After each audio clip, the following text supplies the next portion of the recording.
യുവത്വത്തിന്റെ ശബ്ദം ലോക്സഭയിൽ മുഴക്കാനുള്ള പോരാട്ടമാണ് ജാദവ്പൂരിൽ നടക്കുന്നത്. SFI മുൻ സംസ്ഥാന സെക്രട്ടറിയും CPIM സംസ്ഥാന കമ്മിറ്റി അംഗവുമായ സൃജൻ ഭട്ടാചാര്യയാണ് ഇവിടെ ഇടതുമുന്നണി സ്ഥാനാർത്ഥി.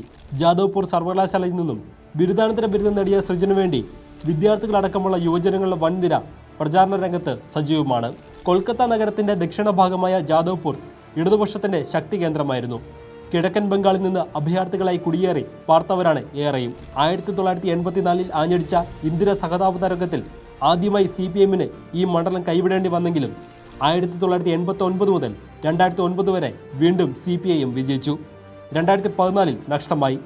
സീറ്റ് തിരിച്ചുപിടിച്ച് ജാദവ്പൂരിന്റെ കമ്മ്യൂണിസ്റ്റ് പാരമ്പര്യം ഉയർത്തിപ്പിടിക്കാനുള്ള ശക്തമായ പോരാട്ടമാണ് ഈ മണ്ഡലത്തിലെങ്ങും പ്രകടമാകുന്നത്.